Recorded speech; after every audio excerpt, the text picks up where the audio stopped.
For dangerous activities and yep.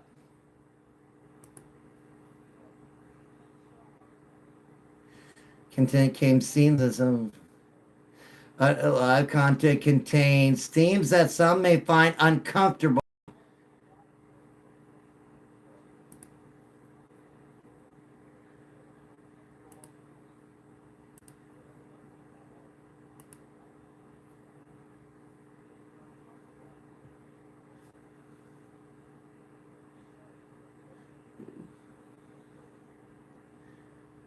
That is that is so whatever, man. That is so weird.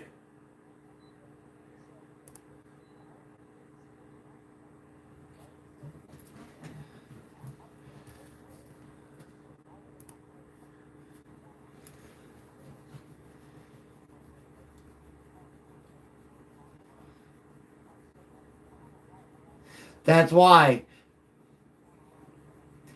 it live is 18 plus.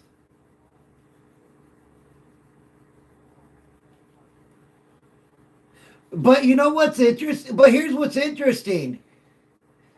I had her in my arms for one entire live, and I did not get a single ding.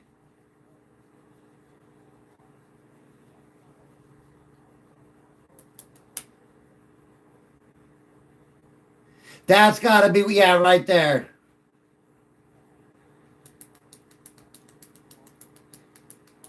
Well, what somewhere says is because her face was up front and center.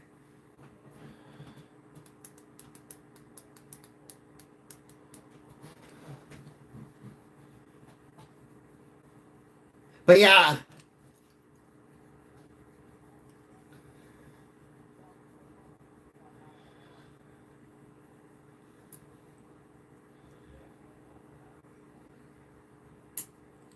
yeah, Chester. I think it was because of TikTok. Again, you got to remember, TikTok is also having problems again right now, especially if you use the TikTok Studio app on your computer. So I was talking with Tim and Couch last night, and we figured out what's going on with the restrictions on your lives where it says unoriginal content. We figured it out last night. It is the TikTok Live Studio app on your computer. It's not the app on your phone. It's the app on your computer that's having the problem. So if you want to, if you do the live studios on your computer and you keep getting flagged with that unoriginal content restriction, they tell you to go to your phone. Now, we're all hoping that when this app gets sold next week, that goes away.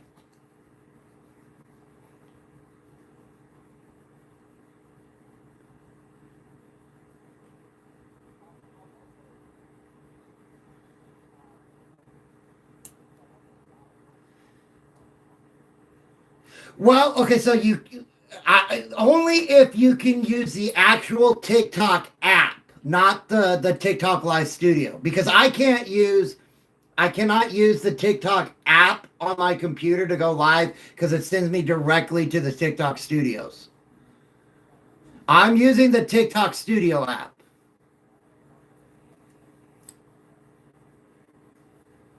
Well, everybody says using a tablet or a phone is so much better than the only advantages that using the studio gives you is this stuff up here where you can do screen shares and add more stuff like that. That's the only advantages it gives you.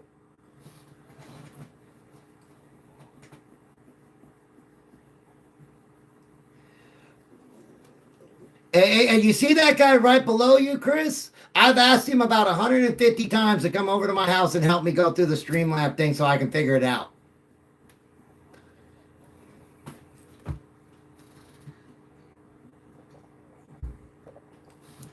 I'm getting that feeling too. I'm getting that feeling too. Let's go, Broncos. Awesome sports.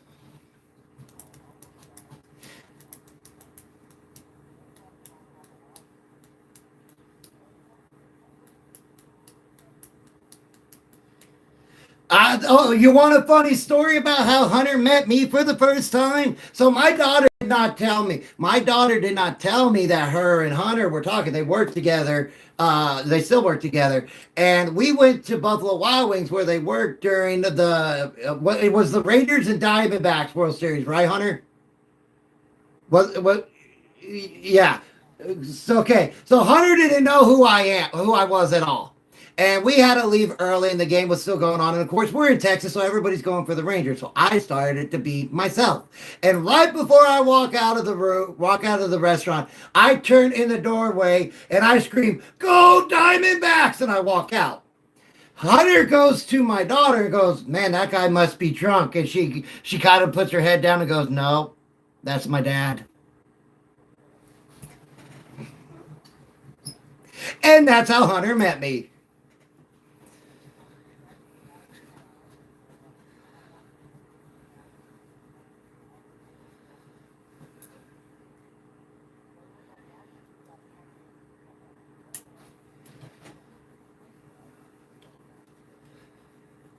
But yep, that's how Hunter got to know who I was.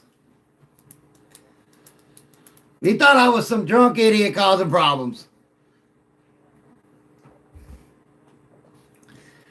That was fun.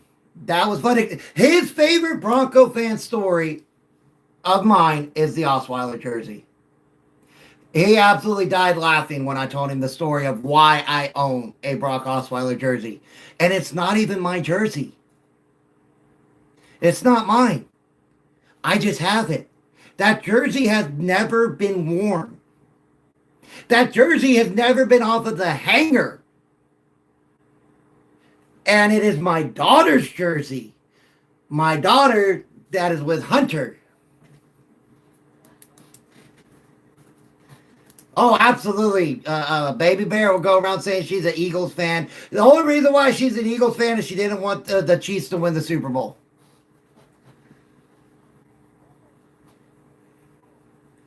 Nobody.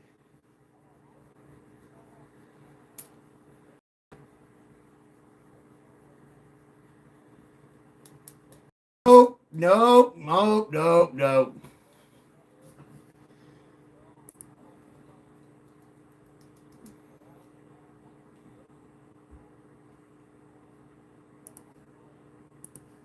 Well, I don't think we got to worry about the Raiders for a long time. It's gonna kick. If it happens, it happens. But man, I hope the Broncos can pull it out.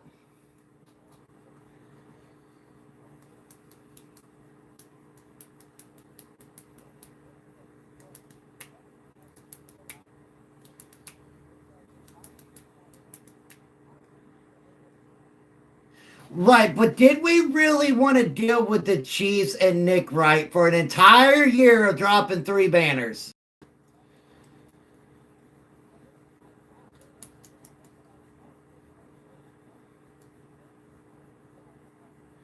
Ah,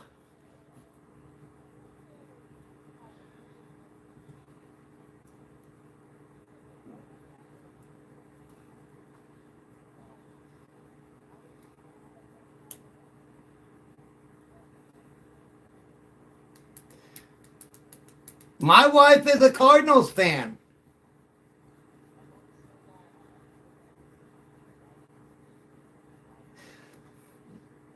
Yep, I remember this shirt.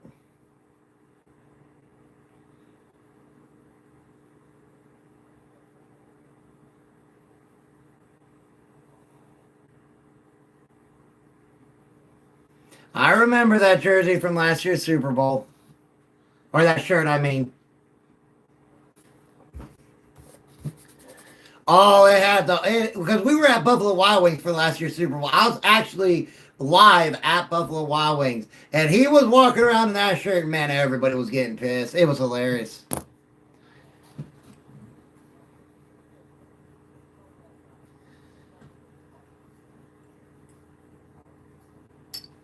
They're 13 to 18-year-old girls.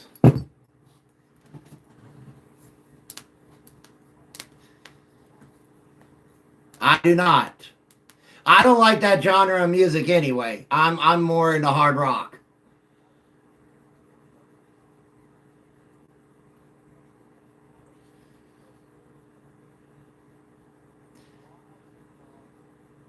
And possibly one on the way. Hunter, I swear if you give me another granddaughter, you are in so much trouble.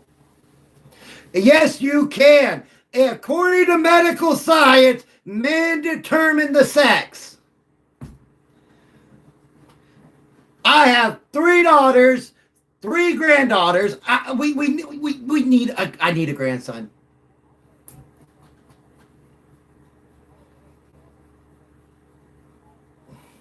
No.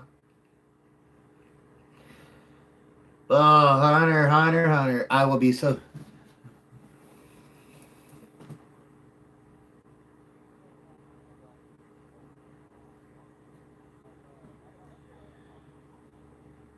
How am I? Broncos are playing run down Bills team. They better be playing. I've been saying it that the Broncos when they win, man. I don't know. I'm nervous about this game, brother. I am. I'm nervous.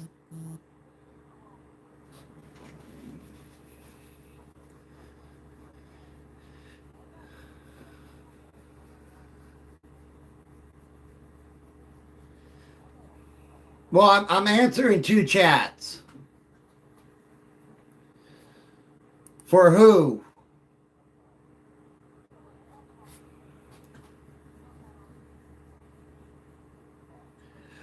Look, the reason why I'm nervous is the play calling with Sean Payton.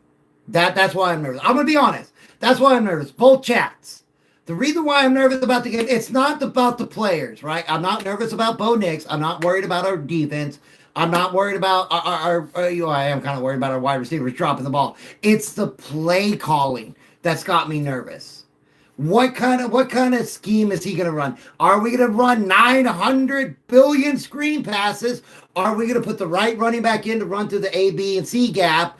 That is what's got me nervous because I really haven't heard much. Peyton hasn't said much of who's going to be starting. I know Lucas Kroll isn't playing, even though he was at practice.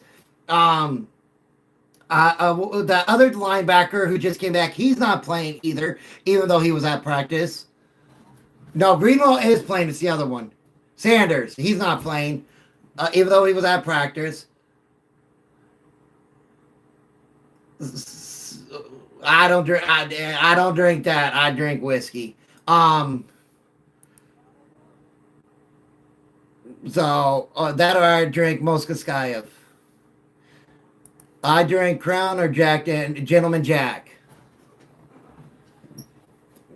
I drink Gentleman Jack. I drink Gentleman Jack.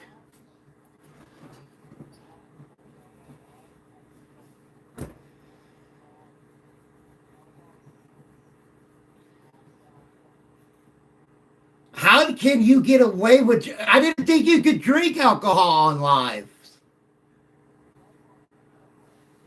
Oh, I know you. I don't think it. I don't think you can smoke on live either anymore.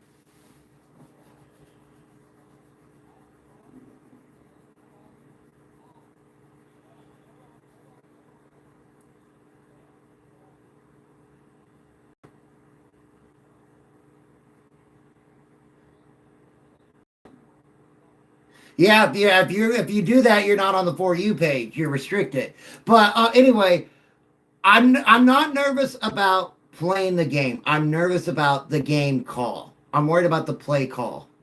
And you know what? You want to know what? You want to see what I'm most nervous about out of all 4 games? All 4 of them. That right there. That right there.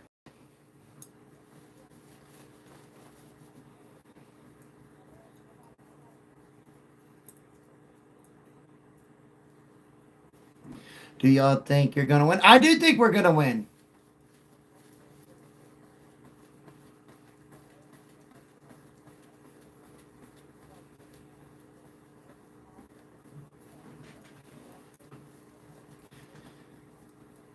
Bro, it's not that I'm soft. It's just it's how I've always been about every Bronco game. It don't matter the game. It don't matter if we're playing whoever. I'm always that way.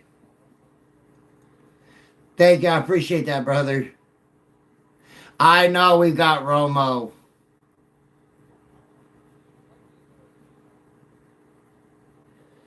Anybody. Give me J.J. Watt. Give me J.J. Watt.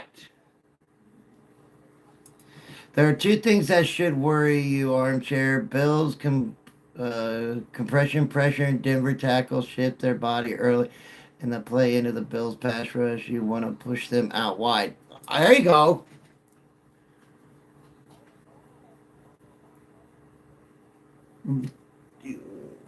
Romo is biased.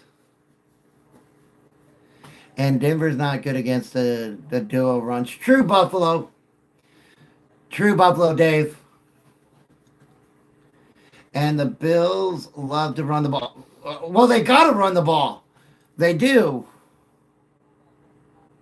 That's it right there. I don't want this. We did really good in the Super Wild Card round, right? These stayed kind of hidden in the Super Wild Card round. I do not want this right here to be the MVP of the divisional round.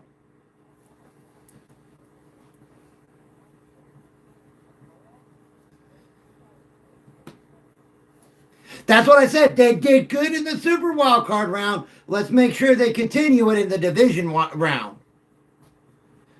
Because you know how some of them refs, they want to be out there and be front and center.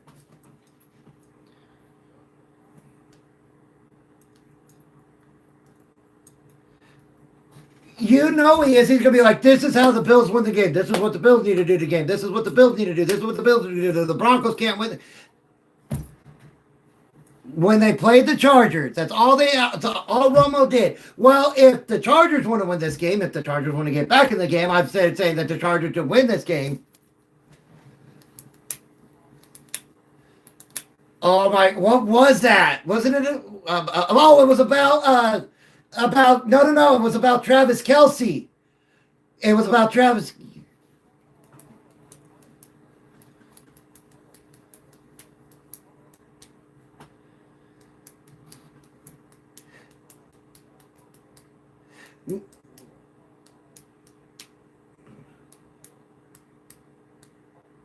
The Cowboys and Chiefs. It was so bad. I think the Broncos will win. However, this crew loves to throw flags. Exactly, they do love to throw flags.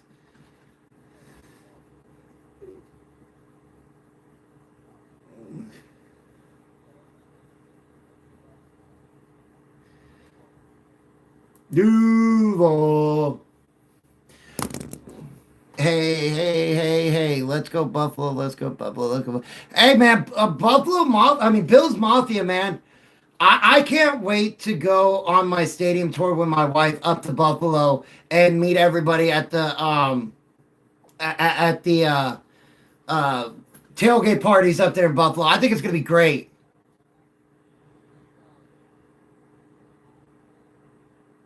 No, Nico's out. I think the Broncos win. I hope they win too, man. I really do. No, we won't get the final injury report until I think 4 Eastern today. No, they've ruled him out. The D'Amico Ryans already ruled him out.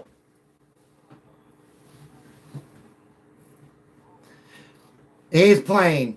He cleared concussion protocol and he's playing. Good morning, Country Taco. Have a great day too, brother. But guys,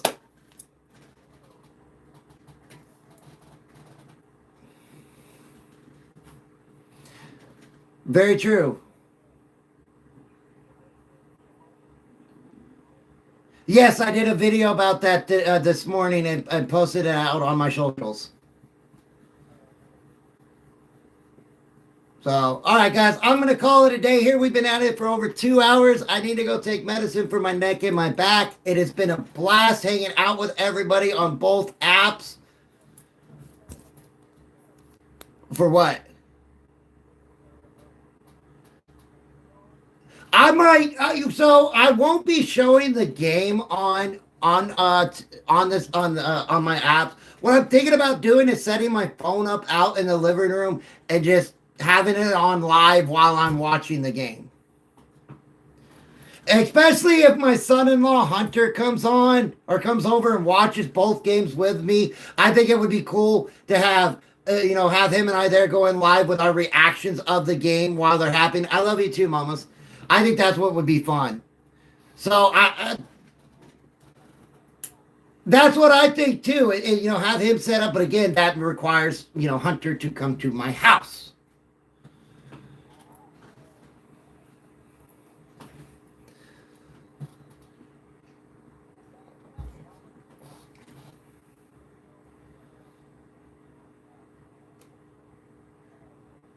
I could have somebody come pick you up.